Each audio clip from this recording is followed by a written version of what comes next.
Nicknamed Greece's Pompeii, Akrotiri is the ruined city of Santorini. The main thing that Pompeii and Akrotiri have in common is that they were buried by volcanic eruptions which resulted in them both being perfectly preserved thereafter. However, there are also some major differences between the two.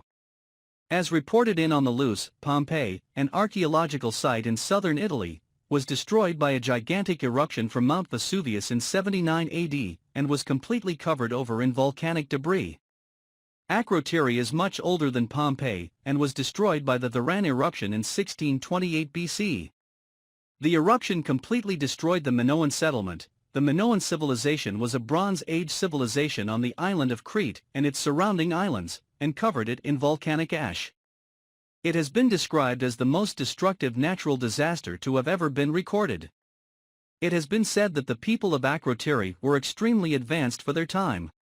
The buildings that people lived in were often up to 3 stories high. They also had toilets, baths, hot and cold running water, and an underfloor heating system. It was a highly evolved and incredibly cultured settlement. Akrotiri wasn't always rich, but it became a wealthy city over time due to being on a trade route that ran between Europe and Western Asia. The people of Akrotiri were mainly known for their farming and fishing. The city had no palaces as there was no royalty. They were a democratic society governed by a parliament. It is interesting that the Minoans were so advanced during the Bronze Age, painting beautiful frescoes, crafting pottery, and making wine. Especially since the people of Britain at that same time were living in huts. Scholars and historians have speculated that Akrotiri was Plato's inspiration for the city of Atlantis. This is because Plato wrote about an island that he described as a great and wonderful empire which was suddenly destroyed by earthquakes and floods. It has been said that Akrotiri could potentially have been named Atlantis originally. This is because the city was only named Akrotiri in recent years after a neighboring village of the same name. The Varan eruption was so enormous it managed to create a caldera that was 4 miles wide. The ash cloud that resulted was over 20 miles high, and the explosion encouraged a 100-meter tsunami. The entire area was covered in hot lava, ash, and debris.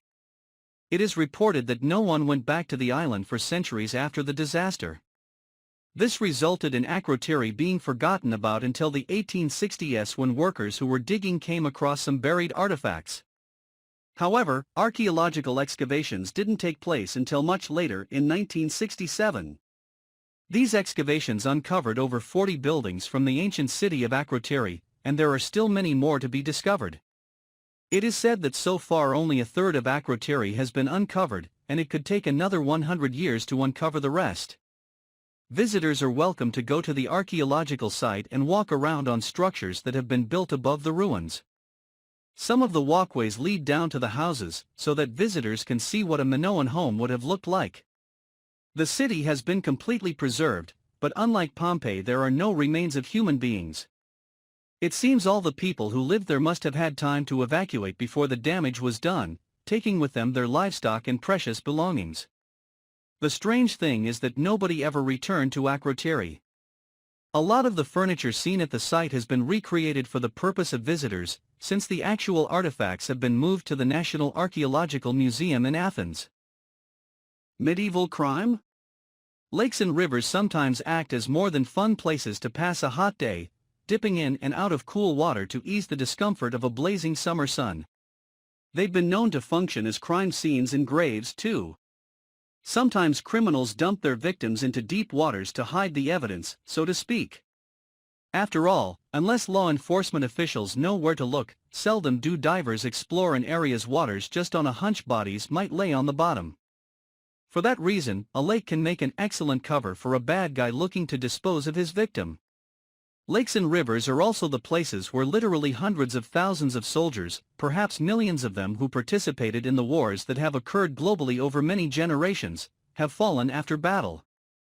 In World War II alone, the number of soldiers who slipped beneath the surface of oceans, rivers and lakes across Europe is almost inconceivable. They died and fell into the murky depths, their bodies never recovered. That was the fate of a medieval soldier whose remains were recently discovered in a lake in Lithuania. Experts know he was a soldier because 2 knives and a sword were found near the body, all of which were amazingly well preserved, said the archaeologists and divers involved in the retrieval. Also, he was still wearing the leather boots he died in, and other leather items were found near the remains, which experts think are straps for the knives. All this bounty for archaeologists was found 9 meters down in Lake Sveja, the largest lake in Lithuania and the source of many other valuable, centuries-old discoveries, reports Live Science. It is near the Dubingiai Bridge, located near the ruins of Dubingiai Castle, once an imposing, important structure in medieval Lithuania and vital to the country's defense against outside threats. Once the remains, and the relics found alongside them, are restored and properly preserved by the University of Vilnius, they will be put on display at the Lithuanian National Museum. This discovery is not the first turned up in Lake Sveja. Plenty of other items from the 16th and 17th centuries have been found during previous explorations of the lake sediment. Teams have found pieces of broken down boats, a ferry, and even parts of the old Dubingiai Bridge that once stood across the lake. The lake has been explored on and off since 1998, when developments in underwater archaeology equipment made it possible for the sediment to be examined yet left undisturbed. This find in particular is a memorable one, experts say.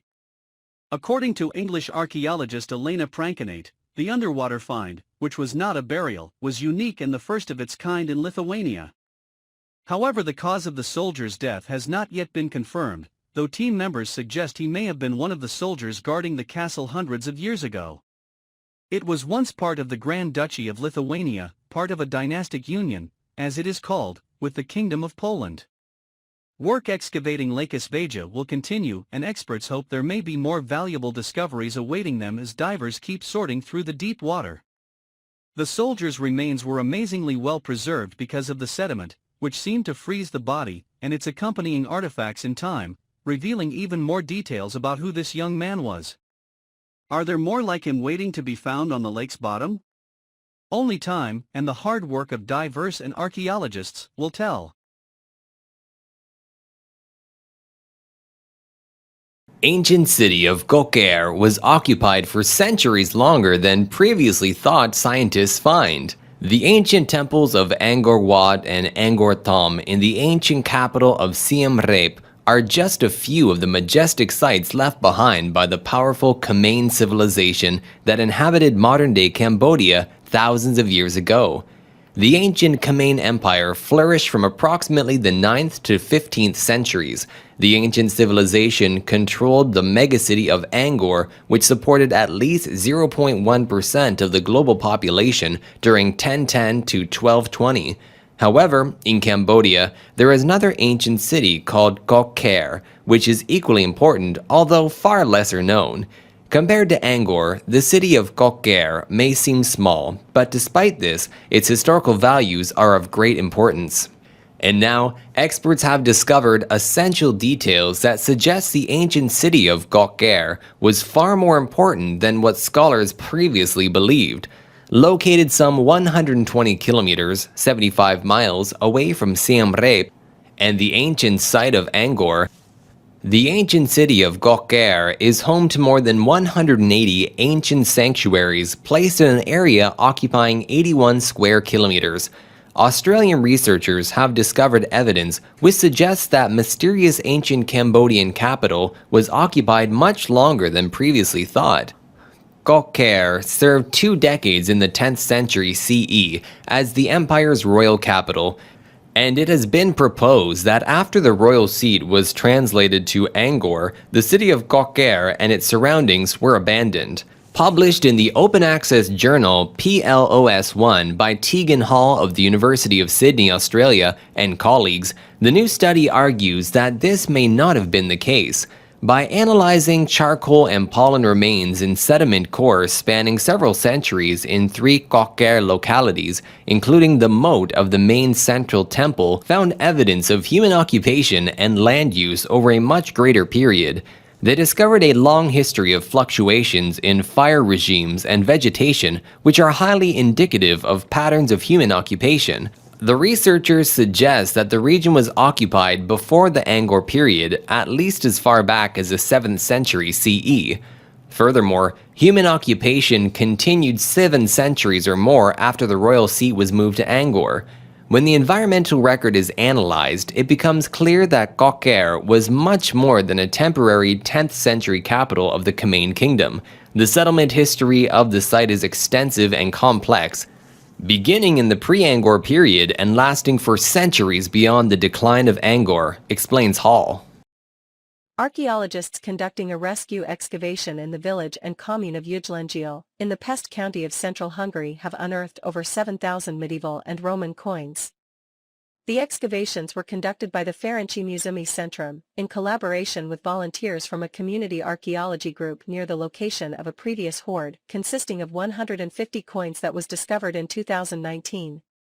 Archaeologists opened up a 1 × 1 meter trench based on a survey by metal detectorists, where they discovered a vessel that had been struck by a plow, dispersing the coins along the plow line. The latest hoard discovery consists of nearly 7,000 silver coins and 4 gold coins. The earliest coin is dated from AD 161 to 169 and depicts the Roman Emperor Lucius Aurelius Verus of the Nerva Antonine dynasty. Also identified are King Matthias Corvinus, King of Hungary and Croatia from 1458 to 1490, Vladislaus II, King of Hungary and Croatia from 1490 to 1516, Louis II, King of Hungary, Croatia and Bohemia from 1516 to 1526, and a rare Vatican denarius which was issued by Pope Pius II sometime between 1458 and 1464. Archaeologists suggest that the hoard was hidden in response to the advancing armies of the Ottoman Empire, after the defeat of the Kingdom of Hungary and its allies, led by Louis II at the Battle of Mohacs in 1526 by Suleiman the Magnificent. The Ferenczi Múzeumi Centrum has stated that the coin hoard is the most valuable discovered in the Pest county from the late Middle Ages and plans to continue conducting further research at Ujlangiel over the next excavation season.